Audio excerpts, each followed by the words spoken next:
Arnaldo André nació en San Bernardino, República del Paraguay, pero es uno de los actores más famosos de la televisión argentina.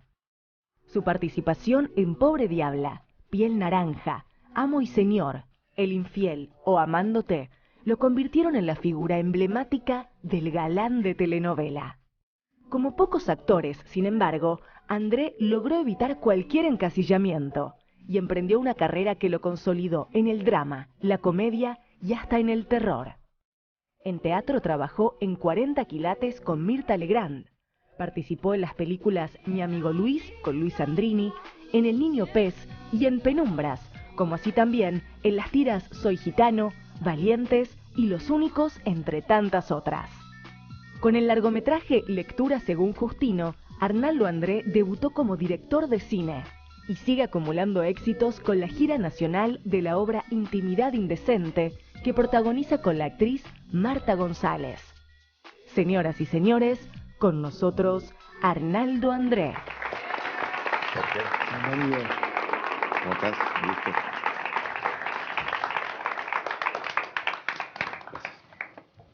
Esta es una entrevista que me la debí hace mucho, hace bastante que sé que te voy a entrevistar. Yo llamaba todos los días a la productora. ¿Vos llamabas? ¿Cuándo? Me daban bola. A veces me colgaba. No jodas. No, pero... El número de la productora ni yo lo tengo. ¿Cómo lo conseguiste?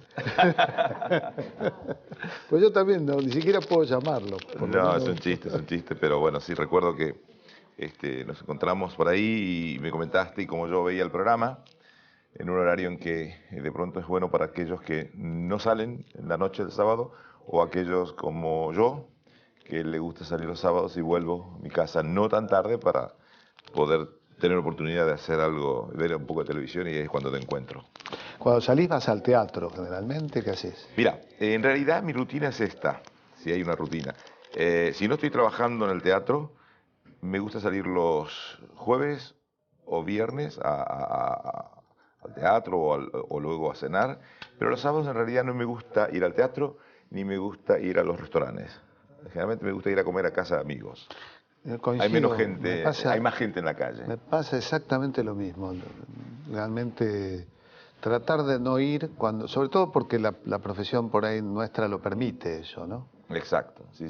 Pero bueno, tengo una amiga, Marta González, con quien estoy trabajando, que me dice, ir a cenar, salir a cenar, y por el hecho de ir a cenar nada más, aunque sea con amigos, queridos, lo que sea, no es completo si antes no paso por el teatro, si antes no voy a ver o una obra de teatro o voy al cine. Yo no demando tanto, si me invitan a cenar, ahí voy, me encanta. Cuando vas al teatro, ¿sueles ir a estrenos, preestrenos, o vas a la función? No voy a estrenos, es egoísmo de mi parte, porque cuando uno está por estrenar, quiere que los amigos, los conocidos o la gente del medio vaya, ¿no? Y a mí me cuesta, pero no es un prejuicio que de pronto existe, decir, bueno, no quisiera ver la primera función, la noche del estreno, donde los actores están nerviosos y demás, prefiero ir más adelante.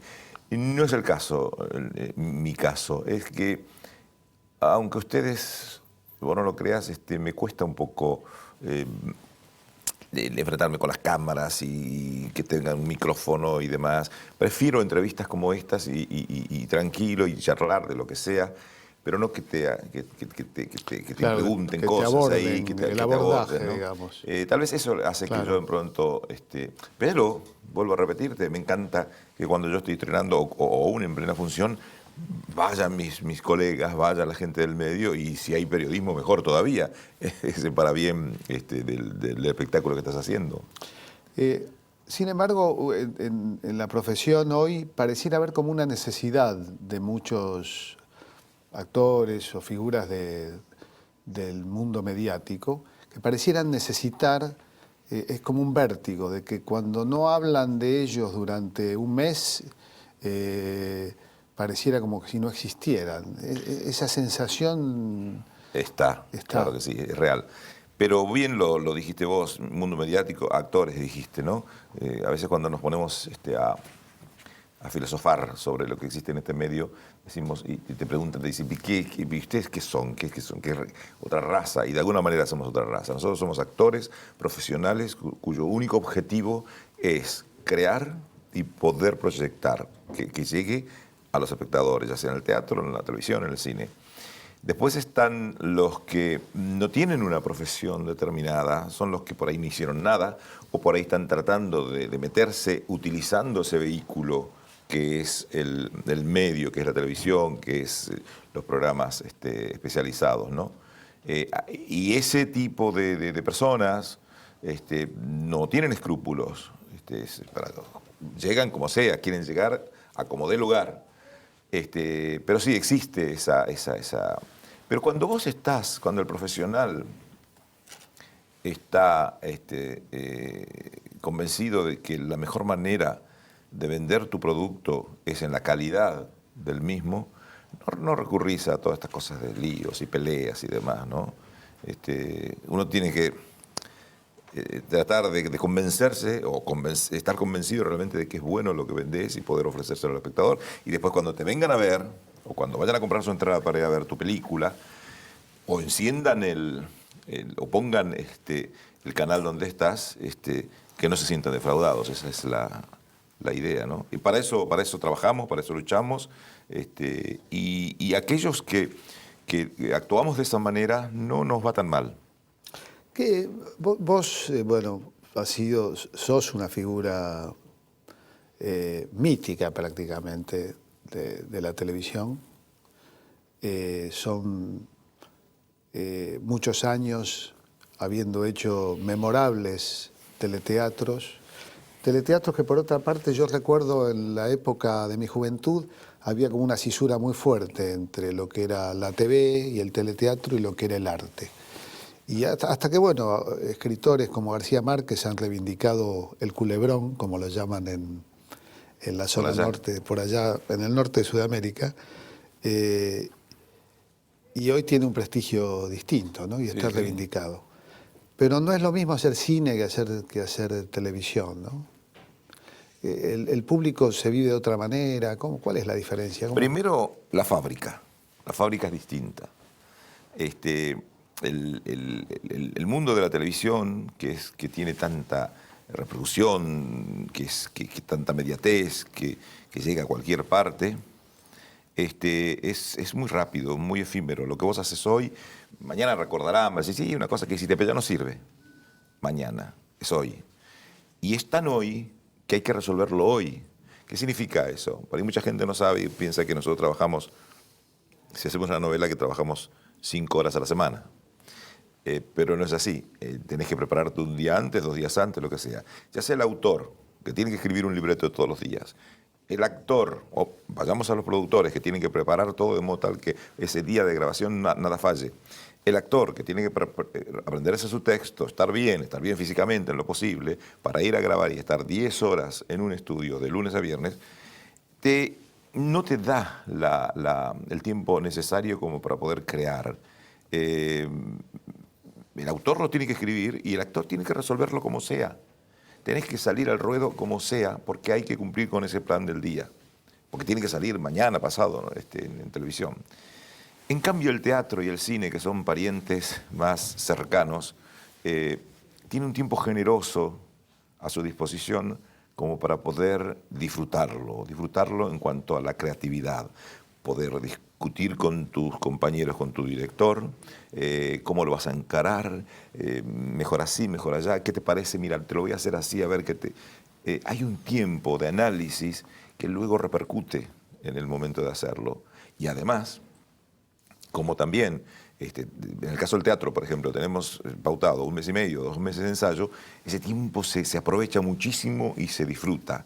En el cine tenemos nuestros ensayos, primero viene vos lo sabes muy bien, viene la preproducción, que es de todo un clima maravilloso, cuando hay recursos. Cuando hay recursos, bueno. Si no... Después viene la parte de los ensayos. Sí, pero es maravilloso. Es lindo eso. Y después viene el momento en que si tienes una buena programación, planificación, lo que quiero decir, disfrutás de esas 8 o 9 horas porque podés tener, para cada escena tenés tu tiempo. Eso te permite crear. Entonces son dos mundos diferentes, emparentados el cine con el teatro, y luego está la televisión. Y después hay otra cosa magnífica, maravillosa, que yo estos días con mis giras de teatro he estado ahora en Mar del Plata varias semanas. He visitado muchas radios y la radio es maravillosa. La radio es otro mundo maravilloso donde se puede crear y donde le posibilita al oyente un mundo de fantasía.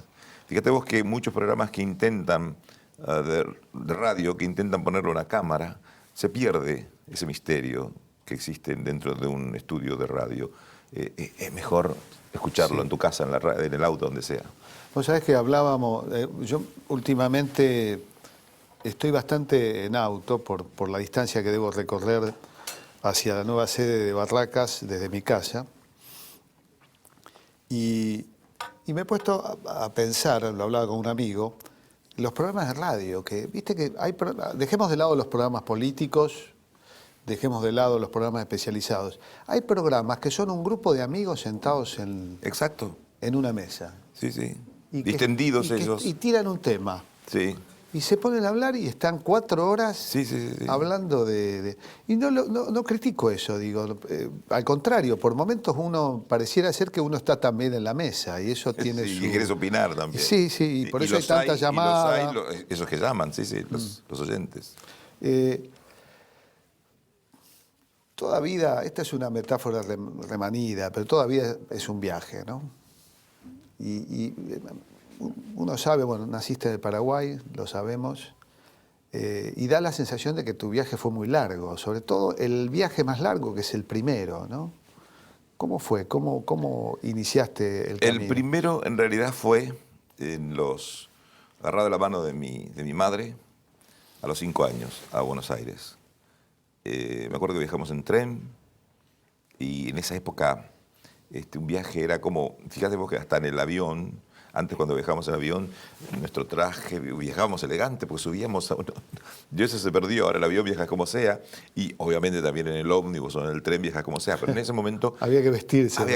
Entonces mi madre a mis hermanas, a mí, y eran, no me acuerdo, mentirías y te digo, 2, 3 días de viaje, no me acuerdo, en el tren. Nosotros vestiditos, muy bien. Y así llegamos a Buenos Aires, a Bernal Oeste, donde viví durante 4 años. Hice mi escuela primaria y luego a los 9 años nos volvimos otra vez, porque mi mamá extrañaba mucho, nos volvimos otra vez a Paraguay, a San Bernardino, mi pueblo. Y el viaje ya consciente, con objetivos claros, se produjo a los 17 años. Ni bien yo cumplí los 17, yo ya había planificado con 1 año de antelación, como acostumbro a hacer mis cosas. Por eso yo llamaba a la productora mucho tiempo acá para ver cuándo venía. Entonces planifiqué durante 1 año mi viaje. Es un trauma infantil, digamos. Y no sé cuánto de enero, después de pasar la fiesta con mi familia, me embarqué. Sí recuerdo que me vine en un barco, en ese entonces existían los barcos que viajaban de Paraguay de Asunción a Buenos Aires, y ahí me vine pienso que el viaje más importante, porque ahí es cuando ya tenía claro que tenía que venir a estudiar teatro, que tenía que venir a conseguir un trabajo para mantener a mi familia y a mí mismo, y forjarme una carrera que luego, gracias a Dios, se logró y se me abrieron las puertas de un país hermoso, maravilloso. Yo siempre he ido a trabajar en otros lugares de Latinoamérica y siempre he comentado, cuando me preguntan, ¿y vos cómo hiciste en la Argentina? ¿Qué sé yo? Yo comentaba por lo difícil que en aquel momento, cuando yo viajaba a otros países ya siendo una persona conocida, contratado, que la visa y no sé qué, y que había que ir, y que si no tenías la cédula de extranjero, qué sé yo. Yo decía, a mí en la Argentina yo llegué un día con la documentación necesaria y a mí me abrieron las puertas como se abre la puerta a todos los extranjeros. Lo importante es que el que llega tenga el deseo, las ganas de progresar y de trabajar y de convertirse en un ciudadano más. Así que bueno, así es como yo llegué a esa edad y y luego pude lograr un montón de cosas. Y en tu infancia en Paraguay, ¿qué contacto tenías con el mundo de la actuación, del arte? A través de la radio. La radio era... radionovelas. Radionovelas, radioteatros. radioteatros. Hasta el hecho de escuchar los comerciales. ¿Eran locales o eran...? No, de Argentina. Escuchabas radio de Buenos Aires. Amplitud modulada. Exacto, yo escuchaba Radio El Mundo, Radio Splendid, Radio Belgrano. La que mejor llegaba era Radio El Mundo o la que yo más escuchaba creo que era Radio El Mundo. Claro, porque a veces las frecuencias llegan... Sí, Radio El Mundo tenía mucha potencia. Sí, y recuerdo que a veces se me iba. O sea, yo tenía una radio grande y son una mesita y yo me sentaba allí y ya sabían que no me tenían que hablar en los horarios que yo escuchaba. Porque como no escuchaba muy bien, no se escuchaba muy bien y la onda se iba y venía, mi posición era esta. Qué maravilla. Aquí era. Horas escuchando los de radioteatros, las comedias. Me acuerdo que había una comedia con Raúl Rossi, Nelly Meden, que se llamaba Así es la vida. Y no, son cosas de esta vida. Y bueno, yo sabía los horarios que iba y todo. Esa era mi escape, hasta que, eso era en San Bernardino, hasta que a los 15 años nos mudamos a Asunción y ahí ya fue también el cine. Iba mucho al cine, mucho, me veía, había como salas de estreno, eran como 5, y cada sala de estreno estrenaba por semana 3 películas. O sea, yo me veía todas las películas. Yo siempre era una más o menos, otra era un poquito más, y la otra era buena, la del estreno. Pero yo me bancaba todo, porque además... Estaban 3 antes. Tres películas, sí. Y a la noche... En continuado. En continuado. Se decía. Y a la noche, en mi barrio, había un cine al aire libre. Ahí ya daban 2. También me las veía. Era toda la semana, qué sé yo, 5 por 3, 15, 17, por ahí 20 películas por semana me veía. ¿Y no había televisión? No había televisión. A Paraguay la televisión, bueno, la viste en Argentina. Cuando yo salí de allá, a los pocos años, 2 años después creo, recién se instaló la televisión. No, y acá ya estaba la televisión, pero en la casa de mis tíos no había televisor. O sea que cuando había un programa que nos interesaba y cuando íbamos y hablábamos con el vecino de al lado, que eran amigos de mis tíos, íbamos a ver tal programa y tal programa, nos cruzábamos y veíamos Pero yo no tenía, yo la televisión recién la tuve cuando me mudé a Buenos Aires, ahí en la calle Charcas, y porque alquilé un departamento, porque ya mi familia se venía de Asunción, y ahí tuve mi primer aparatito chiquitito.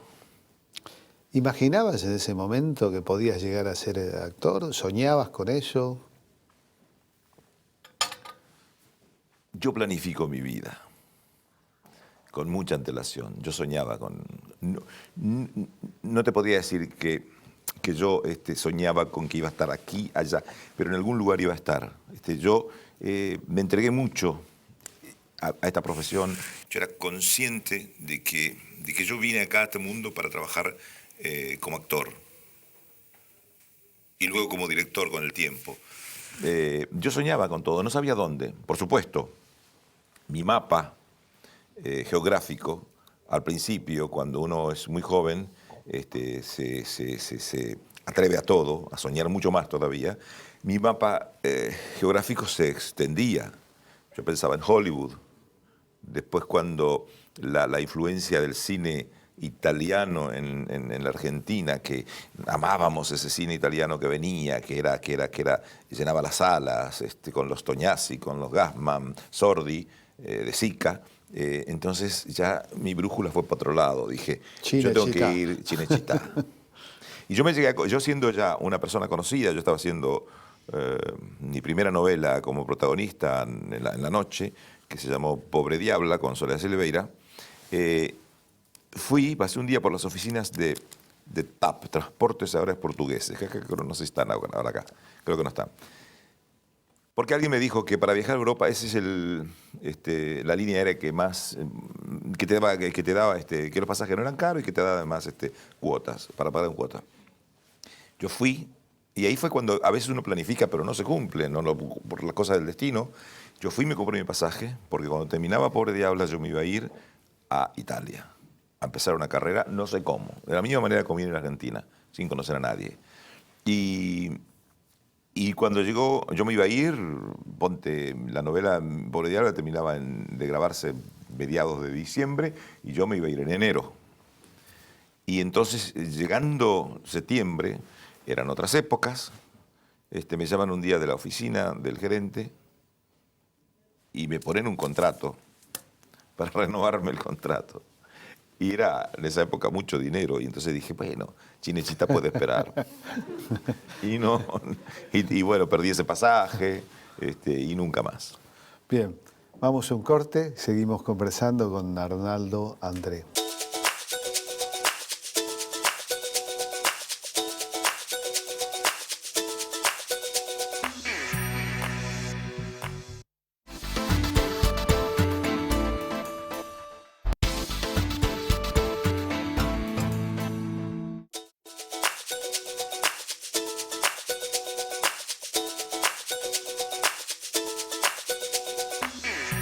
Bueno, estábamos hablando del primer viaje, que siempre es el más largo, y del segundo intento de triunfar en Italia.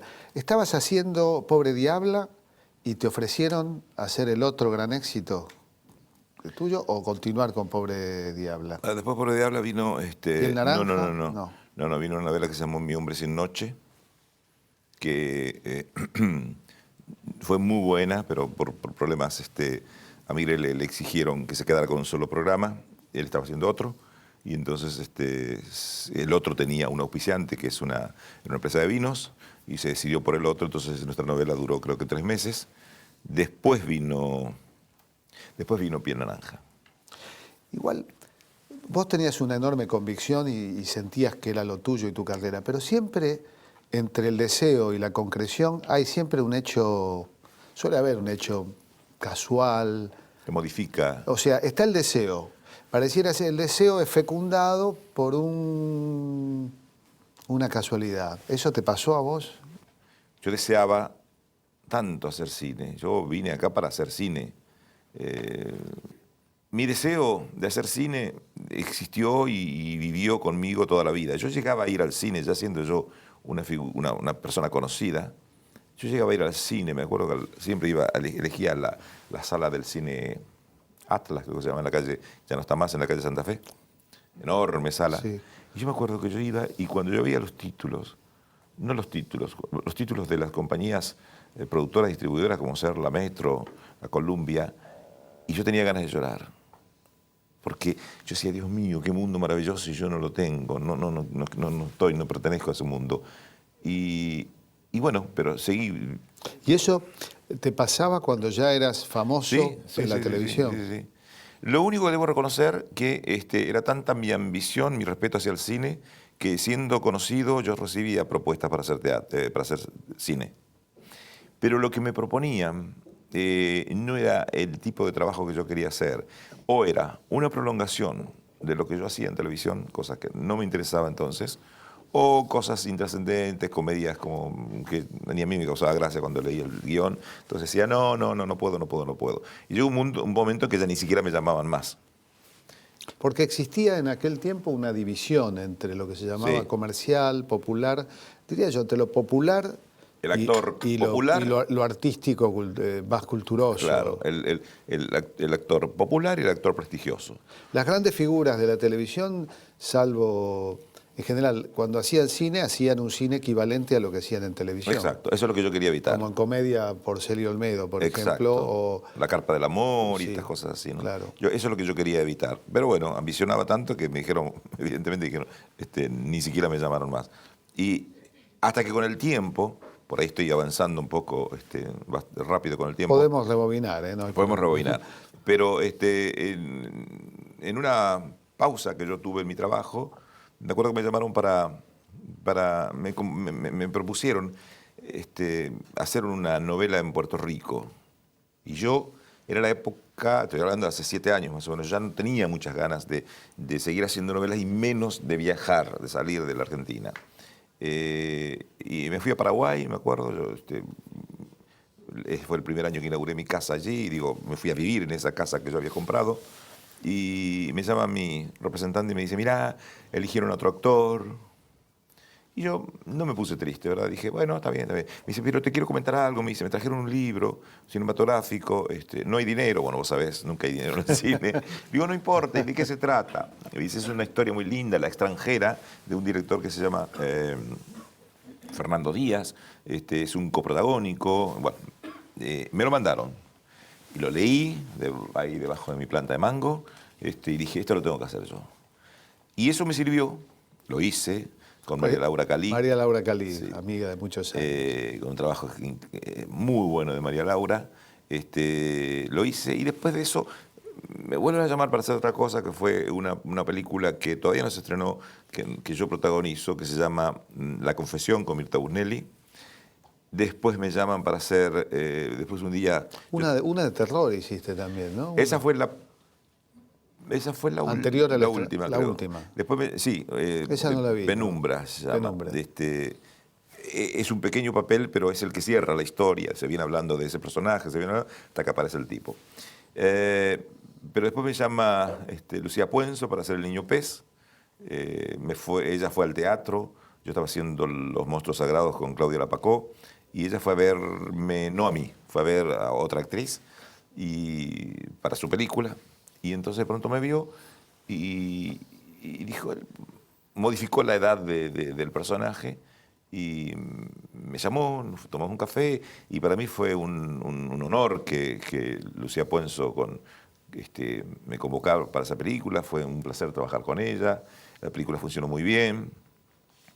Y después de eso vino Penumbras, como te digo, y después vino la posibilidad de que yo escribiera un libro, un guión, con Gustavo Cabañas, un guionista, y la posibilidad de poder dirigir mi propia película.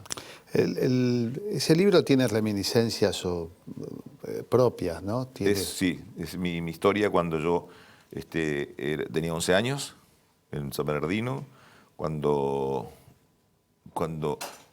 por primera vez en mi vida pude entender lo que era perder a un ser querido, a tu padre, en este caso a mi papá, y lo que era de pronto la pérdida de tu padre, cómo puede cambiarte la vida, ¿no? Sobre todo en el seno de un hogar donde faltaba el varón que nos mantenía, y tuve que ponerme en el lugar de mi papá y a esa edad, a los 11 años, empezar a trabajar. Y bendigo, por otro lado, agradezco a Dios que desde chico me haya enseñado lo que es saber lo que es la responsabilidad, lo que es el compromiso con uno mismo, el compromiso con la gente, con tus seres queridos, el compromiso con la vida. Eso lo aprendí allí y no lo olvidas nunca. El hecho de decir, tenés que cumplir un horario, tenés que cumplir con una gente, ser responsable, y así fui siempre. Por eso cuando a veces llegamos a la televisión, al estudio, yo aprendí que a mí nadie me tiene que esperar. Yo soy el primero que llego, porque desde los 11 años eso aprendí de la vida y así me manejo. Y es un poco lo que quise contar en mi película, más el momento social, cultural que vivíamos, político que vivíamos. Era el segundo año de la dictadura militar de Stroessner. Eso repercutió mucho en nuestro pueblo también. Teníamos muchas limitaciones, no nos permitían a mucha gente del partido opositor, no nos daban trabajo era para los del Partido de Colorado. Así que, bueno, un poco en base a todo eso, mi relación con la colectividad alemana. Los alemanes fundaron mi pueblo, San Bernardino, viven hoy muchos alemanes todavía, hicieron crecer San Bernardino. Cuento todo eso. Luego, con el tiempo, yo pensé y me informé de la cantidad de ex soldados nazis, oficiales nazis que se escaparon y se metieron dentro de nuestros territorios, Argentina, Paraguay, y en base a un poco todo eso creé una historia que se llama Lecturas de un Justino. Una ficción aunque se base en hechos reales, no puede ser realista absoluta, hay que meterle elementos. Es que yo quería contar mi historia nada más. Y de pronto cuando empecé a escribir, me acuerdo que empecé a escribir en Puerto Vallarta, yo estaba en México haciendo una novela, y muy lindo, mis recuerdos, ¿no? Pero digo, pero esto me interesa a mí, a un público, necesito darle otra cosa. Y entonces no sabía por qué lado, porque además no quería... A ver, no quería poner una ficción, no quería mentir, no quería crear, por ejemplo, un crimen de un vecino y qué sé yo, porque no sucedió. Porque además quería ser fiel a mi recuerdo y quería ser fiel a aquellos espectadores de mi pueblo que pudieran ver la película. No quería que alguien dijese, pero esto no sucedió. Claro. Y entonces dije, bueno, a ver, ¿con qué ficción puedo acercarme más a una realidad que pudo haber pasado? Y ahí es cuando se me ocurre poner la presencia de un... Porque además yo como era cartero, yo entregaba esas cartas y si bien yo no pensaba en que la carta provenía de algún asesino o se la entregaba a algún asesino, sin embargo, cuando yo veía ese sobre que decía Alemania o alguna parte de Europa, la otra vez alguien me preguntó, me dice, ¿vos alguna vez abriste por curiosidad? Y digo, no. Pero sin embargo, yo viajaba nada más con esa estampilla y con ese tipo de letra. Yo decía, pensar que este sobre pasó por tantas manos en otro continente. Y cuando se le entregaba a esa persona, también decía, ¿cómo vivirá esta gente? ¿Quiénes son? Porque tampoco me abrían mucho la puerta. La entornaban así, me veían, y cerraban, iban, agarraban el sobre y se metían otra vez. Y yo decía, ¿cómo vivirán? Entonces, un poco en base a todo eso y en base a lo que la historia nos cuenta, creé esa ficción. En teatro, ¿tu primer éxito? No solo, bueno, en realidad no fue mi éxito, fue el éxito de Mirta Legrand. Y no el pero y no el primero. Y no el primero. Y no el primero. Y yo me subí a ese carruaje. Yo y un montón de figuras, yo no era una figura, pero un montón de figuras que estaban allí. 40 quilates. 40 ¿no? quilates, sí. Claro. Esa es la parte impensada de cuando uno no desea, al revés de lo que me preguntaste hoy, es cuando uno no desea algo y de pronto se te da para bien. Yo estaba haciendo, a mí me ofrecen hacer una obra de teatro en un teatro off, allá de Belgrano, y cuando me lo ofrecen, el autor, y yo no quería trabajar yo quería estar en la calle Corrientes. Entonces cuando me lo ofrece, este señor Alfredo Suárez Serrano, que trabajaba en una novela que yo estaba trabajando, yo tenía una deuda con él porque yo vivía en Quilmes, me había ido porque no tenía para pagar el alquiler ya para mi familia, para vivir con mi familia. Y como ya tenía mi primer contratito en televisión, digo, no era una persona conocida, yo no era un actor conocido, pero tenía un contratito, me sentí en la posibilidad de poder pagar ya un alquiler. Y yo lo comenté así, estábamos tomando un café, y él agarra y dice, ¿por qué no te mudás? Y le digo, lo que pasa es que hay que presentar una garantía, yo no tengo... Me dice, yo soy garante, yo te firmo. Fue así, firmó, y me mudé ahí en la calle Alberti, y pasaron 2 o 3 meses, y él me dice, mira, tengo una obra. Y yo digo, ¿cómo le digo que no a este señor si a mí no me interesa hacer esto? Y le dije, bueno. Y ahí fue que hicimos con Nora Masi, entre otros actores. Y yo lo he contado tantas veces, bueno, Mirta siempre dice, el público se renueva, vamos a contarlo otra vez. Y un domingo, mira cómo era el teatro off en aquella época que los domingos también hacíamos 2 funciones, y los sábados también, es increíble. Un teatrito de 150 localidades, y se llenaba. No era, salvo Nora Masi, gente conocida no había. Entonces, cuando terminamos la primera función de ese domingo, viene el autor que estaba ahí y dice, estuvieron Mirta Legrand y Daniel Tiner, dejaron saludos, nada más. Ahí terminó la anécdota, para la cual nosotros ya decíamos, ay, nos vino a ver, qué bueno, qué bueno. Y al día siguiente es cuando me llaman para decirme que habían ido al teatro a verme, especialmente a mí, querían ver a ese actor desconocido que ellos necesitaban para ser el galán de Mirta Legrand. Y así cambió mi vida, todo eso. Eso vino de la negativa, fíjate vos. Si no hubiera aceptado tal vez eso... El hecho casual. ¿Y los protagónicos en televisión? ¿Tuvieron que ver con él? Tuvieron que ver. Con sí, 40 quilates. Con 40 quilates. Ahí Romay, que era uno de los productores, hace que me contraten para... por 1 año y 3 meses. No, miento, un año. Y lo primero que hice fue un ciclo de 3. Era el verano. En el verano, en aquella época, no era importante en la televisión. O sea, las figuras se iban a Mar del Plata o se iban a donde se fuere, pero quedaban en la televisión. Y pasaba con la calle corriente, con los teatros lo mismo. No era muy importante la temporada de verano. Entonces a Migré le piden, se ve que Romay le pidió que escribiera, o él propuso, 3 historias cortas para cubrir esos 3 meses, enero, febrero y marzo. Y me convocan a mí, a Alicia Bruso y a Osvaldo Brandi, y lo hicimos. Yo hice en realidad 2 meses nada más porque después me enfermé. Y a Migré lo vi una vez, creo que apareció por ahí, porque él no iba mucho a los estudios. Y terminó eso y después yo hice otra cosa. Ahí es cuando conocí a Marta González, hice Frente a la Facultad, hice pareja con ella. Y después, como que todo lo que yo esperaba de la televisión y después de estar trabajando en el teatro con Mirta, sin embargo no di ese golpe que yo necesitaba.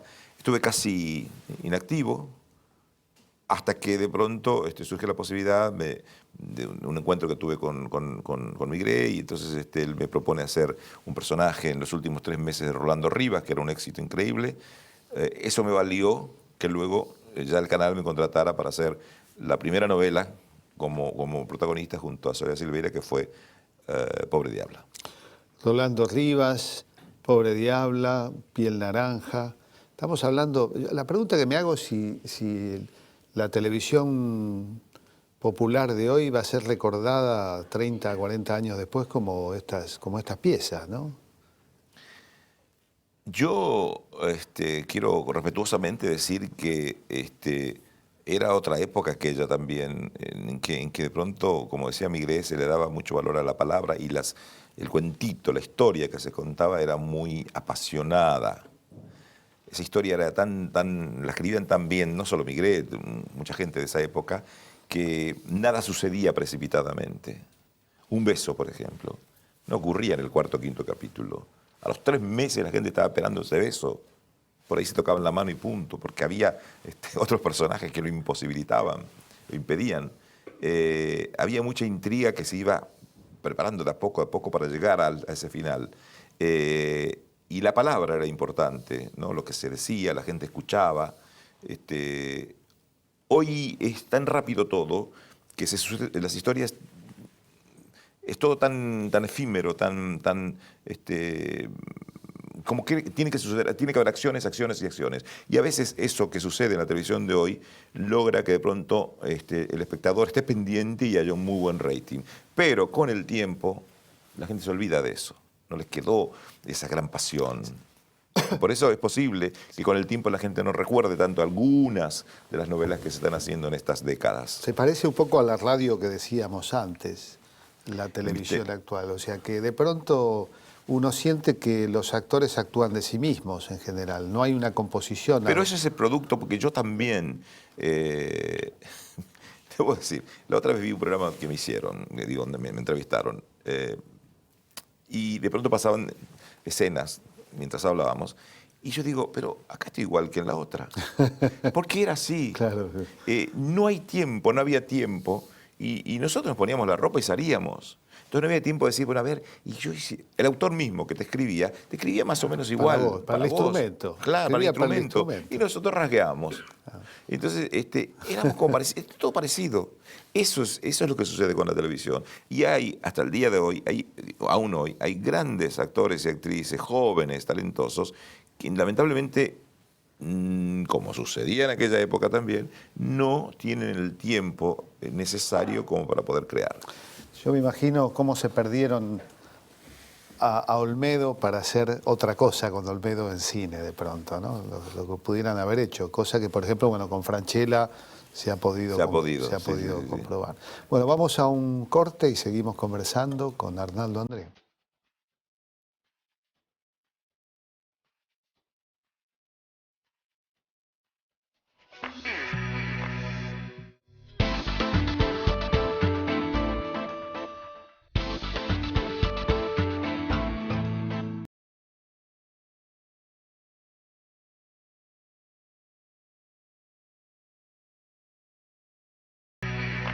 estábamos hablando de esa diferencia que existe o que hay entre el modo de hacer televisión antes y ahora, ¿no? Y vos me estabas contando cómo trabajaban los autores para el instrumento, en este caso el instrumento Del actor. Eras vos y sos vos. Después de Alberto Migré, ¿vino otro modo de hacer televisión popular, televisión masiva, de ficción? Alberto siguió escribiendo. Tal vez en mí hubo un cambio por la convocatoria. Ya dejaron de llamarme para hacer los galanes románticos, con lágrimas en los ojos. Y Raúl Lecouna, que empezaba a producir, me llama y me convoca y me comenta de una historia que luego fue Amo y Señor, y cuando empieza a contar la historia, el tipo así muy machista, y a mí me gustó, y entonces no sabía que se iba a producir ese cambio. Yo pensé que, dentro de todo, por lo que me contaba, no dejaba de vislumbrar de todas maneras que yo iba a hacer otra cosa. Yo pensé que iba a hacer eso, ese galán para el cual me convocaba siempre. Y ahí vino Amo y Señor, con Luisa Culió, novelas que a partir de allí con las cuales yo empezaba a divertirme. La gente a veces cuando tenían escucha, giros el drama, absurdos, la frontera sí, no sí, era sí. clara, digamos. No era clara. Ahí es cuando empezamos a divertirnos, cuando aparecían cómics, actores. Está Jorge Sassi. Jorge Sassi haciendo un personaje muy gracioso. Y eso es cuando empezamos, cuando las cámaras empiezan a actuar de manera provocativa. Por ejemplo, se mostraba a las chicas bailando sobre una barra y la cámara ahí abajo. Eso es posterior a la dictadura, digamos. Estamos año 84. Es posterior a la dictadura, exacto. Fue ahí. Igual antes de la dictadura también había cierto atrevimiento. Yo no me acuerdo si es Piel Naranja, cuál de las dos, se me mezclan los nombres. ¿Hablas del final? Del final, Piel claro, Naranja. no, y además de la estructura, de un relato donde hay un triángulo amoroso. Exacto, no existía, no sé cómo Alberto se lo permitieron, pero hasta ese momento no existía eso. Un triángulo podía existir entre 3 personas solteras. Pero ahí ya había un matrimonio. Raúl Rossi era. Raúl Rossi, sí. Entonces, que era, sí, era más... hacía de cornudo, digamos, exacto, que era todo un tema, ¿no? Exacto. Entonces, salvo eso, que no molestó, evidentemente, creo que, no sé si estábamos en la dictadura, no me acuerdo. Puede ser la dicta blanda, como le solemos blanda. decir a la dictadura.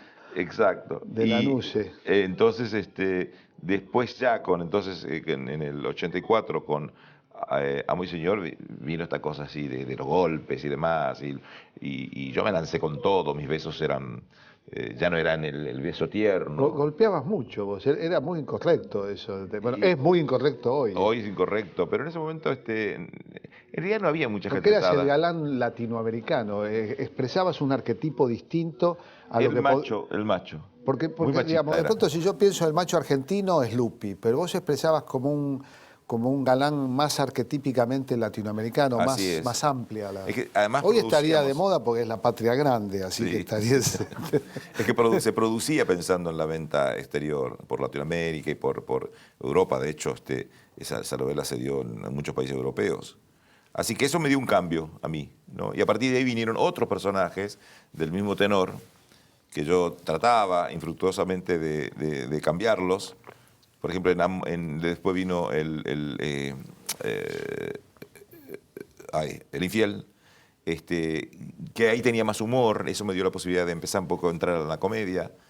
Y luego vinieron otras, vino Amándote, que también volvía a ser otra vez un piloto de avión comercial, que era también primo hermano de este otro personaje. De hecho, creo que se llamaba lo mismo. A Lecouna le gustó tanto que para ese personaje le puso el mismo nombre del que yo tenía en El Infiel. Y la gente hasta hoy lo recuerda mucho. La otra vez viajaba, no me acuerdo dónde, estoy viajando mucho últimamente, en el avión, y entonces me dice, iba a Asunción, ahora que me acuerdo, y vienen a mi lugar la azafata y el azafato, y me dice, mira, esto no lo hemos hecho nunca, Me dice, pero acá viajan gente importante, futbolistas, me dice, pero nosotros queremos una foto, porque por el recuerdo que tenemos del infiel. Y cosas así, la gente se acuerda mucho y se divertían ahí cuando empezaron a divertirse con la telenovela. Es ahí, yo creo, me parece que a partir de Amo y Señor, el hombre dejó de tener vergüenza, ya podía confesar que ven telenovela, porque ya no era más la cosa llorosa y demás, y se sentían identificados con los galanes que yo hacía. Sí, hoy me contaba un amigo, sabía que te iba a entrevistar, y me decía que él venía del colegio corriendo para ver Amo y Señor. Amo y Señor. Iba a la 1, sí, mucho me han el dicho lo horario, mismo. qué horario raro, ¿no? Además. Sí, no sé a quién se le ocurrió, si era el único disponible. Además teníamos que luchar contra el liderazgo de un noticiero que era el Canal 13, y lo vencíamos. Y una curiosidad, ¿Rojaiju cómo salió? Eso fue Piel Naranja. Alberto viajó a Paraguay acompañándonos en una gira que habíamos hecho de teatro, y él fue a ver la primera función, se quedó una noche más, pero esa noche él empezó a caminar por las calles de Asunción y se quedó maravillado, los olores, el olor a planta, el cielo y demás. Y entonces al año siguiente se le ocurre escribir una historia sobre unos inmigrantes paraguayos que llegan. Y quería que habláramos en guaraní, algunos. Entonces había palabras que él ponía. Yo decía, ¿qué quiere decir esto? Me dice, ¿cómo no sabes? Claro, porque él tenía un diccionario, cosas que yo no hablo. ¿No hablas guaraní? Hablo, pero... Porque estaba prohibido cuando vos eras chico. Sí, claro. Nos pegaban así, ¡pah! Claro. Así. No a mí, pero a compañeros míos le pegaban con una regla si es que hablaban en guaraní, porque entorpecía el aprendizaje del español. Y entonces Alberto nos ponía unas palabras y se le ocurrió, de verdad que increíble, para que hoy todo el mundo, mucha gente lo recuerda todavía, se le ocurrió que a Marilina yo en un momento dado le digo, en lugar de decirle te quiero, te amo, le digo Rojaiju, y ella pregunta, ¿qué? Rojaiju, y ahí quedó. Pero... Hasta ella me lo decía después a mí. Hasta hoy. Mirá, me entusiasmé y me olvidé de las preguntas. ¿Tenemos preguntas? Sí. Bueno, buenas noches. Mi nombre es Alexa Navaez, soy estudiante de periodismo de la Facultad de TEA. Y mi pregunta es si tenés algún personaje pendiente que te haya quedado y que quieras interpretar. No, en principio. Pero, y esto tómenlo por favor, con mucha cautela, siempre soñé con personificar a un soldado, un oficial nazi. Ponerme ese uniforme, no es que admiro para nada, estoy en contra totalmente del genocidio, todo lo que pasó, pero digo, esa fuerza. Cuando yo hice Valientes, tenía un personaje así, sarcástico, malo, sin escrúpulos. Me gustaría ver, en ese contexto me gustaría hacer, en ese ambiente, por ejemplo, por ahí me gustaría hacer. Hay obras de teatro, que no me acuerdo cuál, donde el personaje se viste así, o grandes películas como alguna de Visconti, ¿te acuerdas? Los Dioses Vencidos, creo que era. Helmut Berger. Helmut Berger. Un personaje así, me encantaría. Helmut Berger, un actor que, bueno, los jóvenes no lo recuerdo, pero que está en ese arquetipo. Exacto. Me hiciste pensar en él. Sí. También están los productores en género de comedia. Por ejemplo, que es la recreación de eso. Que en realidad la primera versión, no sé si te acordás, era la de Mel Brooks, que se llamó Como negocio un fracaso millonario. Genial. Algo así, ¿no? Genial. Bueno, otra pregunta.